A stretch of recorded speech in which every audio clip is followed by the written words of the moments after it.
Early bird discount offers Harish academy అందిస్తోంది. అన్ని online కోర్సులపై భారీ discount offers. Group 1, group 2, SI, JL, DL, గ్రామ సచివాలయం ఫుల్ కోర్స్ ఏదైనా ₹499 మాత్రమే. APPSC, TSPSC కాంబో ప్యాక్ ₹999 మాత్రమే. వాలిడిటీ 6 నెలలు. ఈ ఆఫర్ ఫిబ్రవరి 22 నుండి ఫిబ్రవరి 26 వరకు మాత్రమే. సులభంగా జాబ్ సాధించే విధంగా లెజెండరీ ఫ్యాకల్టీచే రూపొందించబడిన స్టాండర్డ్ ఆన్లైన్ క్లాసెస్. మరెందుకు ఆలస్యం? వెంటనే హరీష్ అకాడమీ యాప్ ను డౌన్లోడ్ చేసుకోండి, విజయం సాధించండి. Harish the best academy. Phone number 8341116915.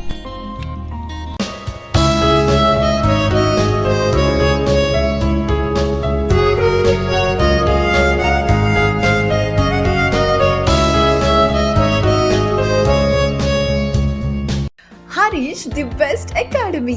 Hi friends, welcome to Harish academy. ఈరోజు వార్తలు నిలిచిన జాతీయ, అంతర్జాతీయ, రాష్ట్రీయ అంశాల గురించి, వార్తలు నిలిచిన వ్యక్తులు, అవార్డులు, పుస్తకాలు, మరి క్రీడా సంబంధిత సమాచారం, ఒక్కొక్క అంశాన్ని వివరంగా తెలుసుకుందాం. ఈరోజు ఫస్ట్ టాపిక్ వచ్చేసి ఇటీవల కాలంలో ఇండియాస్ గ్రోత్ రేట్ ఎస్టిమేట్స్ అనే టాపిక్ తరచు వార్తల్లోకి వస్తుంది. పోటీ పరీక్షలకు ప్రిపేర్ అవుతున్న ప్రతి ఒక్క అభ్యర్థి రానున్న పోటీ పరీక్షలను దృష్టిలో ఉంచుకొని ఏ పోటీ పరీక్షన కానివ్వండి, ఏ స్థాయి పోటీ పరీక్షన కానివ్వండి, తప్పనిసరిగా చదవాల్సిన కొన్ని ముఖ్యమైన అంశాలు ఉంటాయి. అటువంటి అంశాలను ఎలా గుర్తించాలి అంటే లాస్ట్ 6 months లేదా 1 year ఆర్ 1.5 year నుండి రెగ్యులర్గా రిపీటెడ్గా వార్తలు నిలుస్తున్న అంశాలు చూడండి, గుర్తించండి, గుర్తుపెట్టుకోండి. సో ఇక్కడ ఇండియాస్ గ్రోత్ రేట్ ఎస్టిమేట్స్, భారతదేశం యొక్క వృద్ధి రేటుని అంచనా వేస్తూ వివిధ అంతర్జాతీయ సంస్థలు, జాతీయ సంస్థలు తరచూ వార్తల్లోకి వస్తున్నాయి. ఈరోజు అమెరికాకు చెందిన మోర్గన్ స్టాన్లీ అనే ఒక సంస్థ రానున్న ఆర్థిక సంవత్సరం అంటే ఎప్పుడు ప్రారంభమవుతుంది? ఏప్రిల్ 1వ తేదీ ప్రారంభమై మార్చి 31న ముగుస్తుంది. సో ప్రస్తుతం మనమున్న ఆర్థిక సంవత్సరం FY24 అంటే 2023-2024. రానున్న ఆర్థిక సంవత్సరం అంటే ఏంటి? ఏప్రిల్ 1, 2024 నుండి మార్చి 31, 2025 వరకు. ఆ కాలానికి గాను భారతదేశం యొక్క వృద్ధి రేటును 6.5% అంచనా వేస్తూ మోర్గన్ స్టాన్లీ అనే సంస్థ వార్తల్లోకి వచ్చింది. సో ఈ లైన్ సరిపోతుంది మనకి ఎగ్జామినేషన్ పాయింట్ ఆఫ్ వ్యూలో. ఇక మీకు స్టాటిక్స్ సబ్జెక్ట్లో భాగంగా, ఎకానమీలో భాగంగా ఈ నిర్వచనం మీకు తెలిసి ఉంటుంది. గ్రోత్ రేట్ మనం GDP వృద్ధి రేట్లో చూస్తాము. గ్రాస్ డొమెస్టిక్ ప్రోడక్ట్, స్థూల దేశీయోత్పత్తి. ఒక ఆర్థిక సంవత్సర కాలంలో ఒక దేశ సరిహద్దు లోపల ఉత్పత్తి అవుతున్న అంతిమ వస్తు సేవల విలువనే ఆ దేశ GDPగా మనం పిలవడం జరుగుతుంది. సో ఈ పాయింట్ మీకు ఐడియా ఉంది.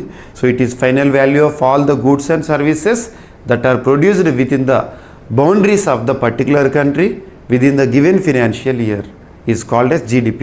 మనం కంపారిటివ్గా చూస్తాం కాబట్టి పర్సంటేజ్లో చూస్తాము. సో మోర్గన్ స్టాన్లీ అనే సంస్థ ఒక బ్యాంకింగ్ గ్రూప్, అంతర్జాతీయ స్థాయిలో గుర్తింపు పొందిన సంస్థ. వారు భారతదేశం యొక్క వృద్ధి రేటును 6.5%గా రానున్న ఆర్థిక సంవత్సరానికి గాను అంచనా వేస్తూ వార్తల్లో నిలిచారు. అండ్ కృత్రిమ వృషణాలు, సో ముఖ్యంగా మేల్కి సంబంధించి ఆర్టిఫిషియల్గా వృషణాలను తయారు చేస్తూ శాస్త్రవేత్తలు వార్తల్లోకి వచ్చారు. ఇన్నోవేషన్స్, ఇటీవల కాలంలో వార్తల్లోకి వచ్చిన ఇన్నోవేషన్స్ ఏవైతే ఇటువంటి మీరు సైన్స్ అండ్ టెక్నాలజీ బాగా చూడండి.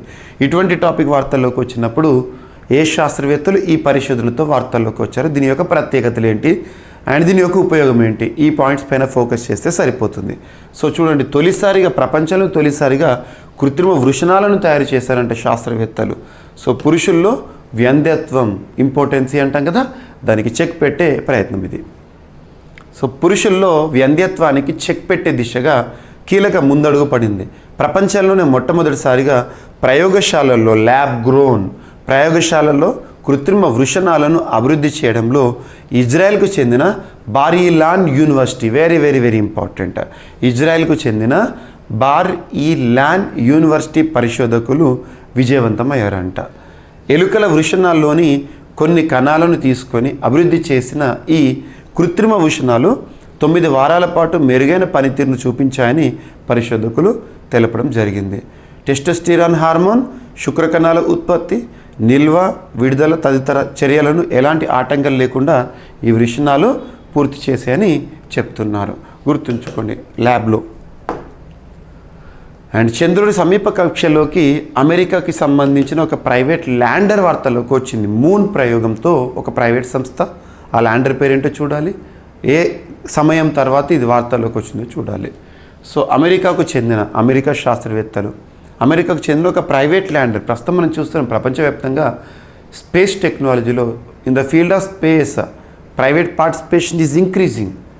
ప్రైవేట్ పాత్ర పెరుగుతోంది. భారతదేశంలో కూడా చూడండి in space Indian national space promotion and authorisation centre సహకారంతో ప్రైవేట్ వారి భాగస్వామ్యాన్ని చూడడం, ఇవన్నీ మనం చూస్తున్నాం. సో ఇక్కడ చూడండి అమెరికాకు చెందిన ప్రైవేట్ ల్యాండర్ నిన్నటి రోజున చంద్రుడి సమీప కక్షలోకి ప్రవేశించింది. త్వరలో ఇది చంద్రుడిపై దిగనుంది. 1972లో అపోలో మిషన్ తర్వాత నాసా చేపట్టిన చంద్రమండల యాత్ర ఇదే కావడం గమనార్హం. ఈ ప్రయోగం విజయవంతమైతే ఒక ప్రైవేట్ సంస్థ చంద్రమండల యాత్రను తొలిసారిగా దిగ్విజయంగా చేపట్టినట్లు అవుతుంది. గత వారం ఇంట్యూటివ్ మెషిన్స్కు చెందిన సంస్థకు చెందిన ఒడిస్సన్ అనే ల్యాండర్ను ప్రయోగించడం జరిగింది. ల్యాండర్ పేరేంటి? ఒడిస్సన్. ఏ ప్రైవేట్ సంస్థ? ఇంట్యూటివ్ మెషిన్స్ అనే సంస్థ. ఏ దేశానికి సంబంధించింది? అమెరికాకి సంబంధించింది. 1972లో అపోలో మిషన్ తర్వాత నాసా చేపట్టిన చంద్రమండల ప్రయోగంగా చెప్పొచ్చు. అండ్ భారత్ జీపీటీ ప్రస్తుతం ప్రపంచాన్ని నడిపిస్తోంది ఆర్టిఫిషియల్ ఇంటెలిజెన్స్, కృత్రిమ మేధ. సో భారత్కి సంబంధించి ఒక ప్రైవేట్ సంస్థకి సంబంధించి హనుమాన్ అనే భారత్ జీపీటీ వార్తలోకి వచ్చింది. అదేంటో చూడండి. వచ్చే నెలలో సేవలు కూడా ప్రారంభం. ప్రస్తుతం ప్రపంచాన్ని శాసిస్తోంది నూతన సాంకేతికల్లో ఆర్టిఫిషియల్ ఇంటెలిజెన్స్ ఒకటి. అండ్ ఈ టెక్నాలజీలో భారత్ కీలక పాత్ర పోషించేందుకు దోహదపడేలా హనుమాన్ పేరుతో సీతా మహాలక్ష్మి హెల్త్ కేర్ అనే ఒక సంస్థ ఓ లార్జ్ లాంగ్వేజ్ మోడల్ను ఆవిష్కరించింది. ఏకంగా 22 భారతీయ భాషల్లో ఆరోగ్య సంరక్షణ, పరిపాలన, విద్య, ఆర్థిక సేవలు తదితర రంగాలకు సంబంధించిన సేవలను అందించగలిగే ఈ LLMను ఐఐటి బాంబే నేతృత్వంలోని భారత్ జీపీటీ ఎకోసిస్టమ్ భాగస్వామ్యంతో ఆవిష్కరించారు. So IIT Indian institute of టెక్నాలజీకి సంబంధించిన అంశం. సో ఐఐటీల పైన క్వశ్చన్ లేకుండా రానున్న పోటీ పరీక్షలో క్వశ్చన్ ఉండదు, గుర్తుపెట్టుకోండి. చాలా పోటీ పరీక్షల క్వశ్చన్స్ అడుగుతున్నారు. సో ఇది హనుమాన్. అండ్ మెదడు సంకేతాలని చదివి ఒక స్మార్ట్ బ్యాండ్ అనే అంశంతో వార్తలోకి వచ్చారు మార్క్ జుకర్బర్గ్. చూడండి, మెదడు సంకేతాన్ని చదివి ఒక స్మార్ట్ బ్యాండ్ను తీసుకొస్తున్నట్లు ఫేస్బుక్ CEO మార్క్ జుకర్బర్గ్ ప్రకటించారు. మనిషి మెదడులో సూపర్ కంప్యూటర్ చిప్ను అమర్చామన్న అమెరికా వ్యక్తి, ప్రపంచ సంపన్నుడిగా గుర్తింపు పొందిన వ్యక్తి ఎలాన్ మస్క్ ఇటీవల చెప్పారు. సో మానవ మెదడులో చిప్ అని చెప్పేసి మనం ప్రత్యేకంగా డిస్కస్ చేసాము, న్యూరాలింక్ అనే సంస్థ. సో అది చెప్పాక వెంటనే ఇప్పుడు ఇతనేమో మనిషి మెదడును చదివే ఒక స్మార్ట్ బ్యాండ్తో వార్తల్లోకి వచ్చారు. తన చుట్టూ ఉండే సాంకేతిక పరికరాలని నియంత్రించేందుకు ఎలాన్ మస్క్ చేపట్టిన ప్రాజెక్టుకు మూలం న్యూరల్ టెక్నాలజీ, నాడీ సంకేతాన్ని అర్థం చేసుకునే కంప్యూటర్ సాంకేతికత ఇది. ఇక జుకర్బర్గ్ కూడా పెద్ద మొత్తంలో నిధులు కేటాయిస్తూ న్యూరల్ టెక్నాలజీ ప్రాజెక్టును చేపట్టారు. ఆధునిక టెక్నాలజీతో మనిషి మెదడును అనుసంధానం చేసే ఎలక్ట్రోమయోగ్రఫీ బ్యాండ్ను మరికొద్ది సంవత్సరాల మార్కెట్లోకి తీసుకొస్తారంట. సో రాను రోజుల్లో ఇంకెన్ని అద్భుతాలు చూడాలో. అండ్ కండరాల బాధను తగ్గించే ఒక బాదం వార్తల్లోకి వచ్చింది. ఏ శాస్త్రవేత్తలు చూస్తే సరిపోతుంది. వ్యాయామం అనంతరం అంటే ఎక్సర్సైజ్ తర్వాత వ్యాయామం అనంతరం కండరాలు పట్టేసినట్లు ఉండటం, నొప్పి వంటి ఇబ్బందులను నిత్యం బాదం పప్పు తినడం ద్వారా కొంతమేర దూరం చేసుకోవచ్చని శాస్త్రవేత్తలు పేర్కొన్నారు. అలాగే నిర్దిష్ట శారీరక కసరత్తుల్లో పనితీరును మెరుగుపరచుకోవచ్చని కూడా గుర్తించడం జరిగింది. లండన్లోని కింగ్స్ కాలేజీ శాస్త్రవేత్తలు ఈ పరిశోధనని చేయడం జరిగింది. కింగ్స్ కాలేజీ పరిశోధకులు ఇందుకోసం వారు ఒక మోస్తరు స్థాయిలో ఊబకాయం ఉన్న నడి వయసు మహిళలు, పురుషులను ఎంచుకోవడం జరిగింది. గుర్తుంచుకోండి. అండ్ రక్షణ ఉత్పత్తుల తయారీలో సహకారం అనే అంశం వార్తల్లోకి వచ్చింది. భారత్ గ్రీస్ నిర్ణయం. భారతదేశాన్ని పర్యటించిన గ్రీస్ ప్రధాని పేరేంటి అంటారు. సో గుర్తుంచుకోండి, కిరియోకోస్ మిట్సోటికస్. సో ఇటీవల కాలంలో భారతదేశాన్ని పర్యటించిన ఇతర దేశాధినేతలు కానీ, భారత ప్రధాని నరేంద్ర మోదీ గారు ఇతర దేశాలకు పర్యటించారు, ఆ దేశాధినేతలు కానీ వీరిపైన క్వశ్చన్స్ వస్తాయి. సో చూడండి, సైనిక అవసరాలను తీర్చే పలు రక్షణ ఉత్పత్తుల అభివృద్ధి తయారీలో కలిసి పనిచేయాలని భారత్, గ్రీస్ దేశాలు నిర్ణయించాయి. సాంకేతిక నిపుణులు, ఉద్యోగులు, వ్యాపారవేత్తల రాకపోకలు రెండు దేశాల మధ్య సాఫీగా కొనసాగేందుకు అవసరమైన ఒప్పందాలను సాధ్యమైనంత త్వరగా ఖరారు చేసుకోవాలనే అభిప్రాయానికి ఇరు దేశాలు రావడం జరిగింది. మన దేశ పర్యటనకు వచ్చిన గ్రీస్ ప్రధాని కిరియాకోస్ మిట్సోటకస్ నిన్నటి రోజున ఢిల్లీలో భారత ప్రధాని గారితో భేటీ అవ్వడం జరిగింది. ఇక రక్షణ ఉత్పత్తుల తయారీలో ఇరు దేశాలు కూడా పరస్పరం సహకారాన్ని అందించుకుంటాయంట. అండ్ ఈ ఏడాది వేతనాలు సాలరీస్ 9.5% పెరగవచ్చని సర్వే చెప్తోంది. సో ప్రస్తుత ఆర్థిక సంవత్సరంలో 2023-2024 ఫినాన్షియల్ ఇయర్లో దేశంలో వేతనాలు సగటున ఎంత పెరిగే అవకాశం ఉందంట? 9.5% పెరిగే అవకాశం ఉందని. 2023 పెరుగుదల అయిన 9.7% కంటే ఇది స్వల్పంగా తగ్గొచ్చని ఒక సర్వే తెలిపింది. అంతర్జాతీయ వృత్తి నిపుణుల సేవల సంస్థ ఏయాన్ PLCE అనే ఒక సంస్థ సర్వే చేసి ఇది చెప్పింది. ఇందుకోసం 45 రంగాలు 45 సెక్టార్ సంబంధించిన 1414 కంపెనీల డేటాను విశ్లేషించడం జరిగింది. కోవిడ్-19 పరిణామాల అనంతరం 2022లో దేశీయంగా అధిక వేతన పెంపు లభించిందని చెప్పడం జరుగుతుంది. అండ్ హైదరాబాద్లో BlackBerry IoT internet of things. So ఏదైనా సంస్థ మన రాష్ట్రంలో పెట్టుబడులు పెడుతుంది, మన దేశంలో పెట్టుబడులు పెడుతుందంటే మాతృ సంస్థ ఏ దేశానికి సంబంధించి చూడాలి. బ్లాక్బెర్రీ అనగానే ఏ దేశం గుర్తుకురావాలి? కెనడా. సో దానిపైన క్వశ్చన్ చేయొచ్చు. సో కెనడాకు చెందిన సాఫ్ట్వేర్ కంపెనీ బ్లాక్బెర్రీ లిమిటెడ్ హైదరాబాద్లో నూతన internet of things centre of ఎక్సలెన్స్ని ప్రారంభించింది. పూర్తి స్థాయిలో ఈ సెంటర్ అందుబాటులోకి వచ్చిందని, సాఫ్ట్వేర్ ఇంజనీర్లు ఆసియా పసిఫిక్ హబ్గా తీర్చిదిద్దే లక్ష్యంగా ఈ సెంటర్ నెలకొల్పినట్లు చెప్తున్నారు. హైదరాబాద్లో ఓపెన్ చేయడం జరిగింది. And T hub. So Telangana రాష్ట్రంలో స్టార్టప్లకి ప్రోత్సహించడానికి గత ప్రభుత్వం ప్రారంభించింది T hub. So T hub స్టార్టప్లకు హెక్సాగాన్ దన్ను అంటే మద్దతు అనేది వార్తల్లోకి వచ్చింది.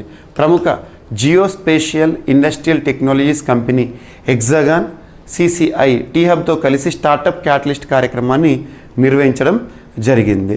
స్టార్టప్లను ప్రోత్సహించేందుకు గాను నిర్వహించిన ఈ కార్యక్రమంలో 12 స్టార్టప్లను ఎంపిక చేశారు. 100 రోజుల నిర్వహించే కార్యక్రమంలో digital twin, real time language translation అంశాల్లో స్టార్టప్లలో కార్యకలాపాలను నిర్వహించనున్నారంట. అండ్ వార్తల్లో వ్యక్తుల విషయానికి వస్తే ప్రముఖ వ్యక్తి, న్యాయ వృత్తిలో న్యాయరంగంలో తనకంటూ ప్రత్యేక గుర్తింపు పొందిన నారిమన్ గారు అస్తమించడం జరిగింది. భారత న్యాయ వ్యవస్థపై చెరగని ముద్ర వేశారు. అండ్ సోలిసిటర్ జనరల్, అటార్నీ జనరల్గా సేవలు అందించారు. భారత ప్రధాని మరియు CJI సహా పలువురు ప్రముఖుల సంతాపము. భారత న్యాయ వ్యవస్థలో భీష్మ పితామహుడిగా పేరొందిన ప్రముఖ న్యాయవాది పేరు గుర్తుంచుకోండి, ఫాలీ ఎస్ నారిమన్ నిన్నటి రోజున మరణిస్తూ వార్తల్లోకి వచ్చారు. సో గుండెపోటుతో మరణించడం జరిగింది. 95 years ఆఫ్ ఏజ్, వృద్ధాప్య సమస్యలతో మరణించారు. సో ఇటీవల మరణించిన వ్యక్తి నారిమన్, ఫాలీ నారిమన్ ఏ రంగంలో గుర్తింపు పొందినవారు. అండ్ ప్రముఖ రేడియో ప్రెజెంటర్ ఇటీవల మరణిస్తూ వార్తల్లోకి వచ్చారు అమీన్ సయానీ. సో నమస్కార్ బాయ్ బహెనో అని చెప్పేసి మనకు ఎర్లీ మార్నింగ్ విష్ చేసే ఒక వ్యక్తిగా గుర్తింపు పొందారు. సో అమీన్ సయానీ ఇటీవల మరణిస్తూ వార్తల్లోకి వచ్చారు. గుర్తుంచుకోండి, రేడియో ప్రెజెంటర్గా గుర్తింపు పొందిన వ్యక్తి. సో ఇవి ఫ్రెండ్స్ ఈరోజు వార్తలు ఇచ్చిన అంశాలు. ఒకసారి ర్యాపిడ్గా చూస్తే భారతదేశం యొక్క వృద్ధి రేటుని రానున్న ఆర్థిక సంవత్సరంలో 6.5%గా అంచనా వేస్తూ మోర్గాన్ స్టాన్లీ సంస్థ వార్తల్లోకి వచ్చింది.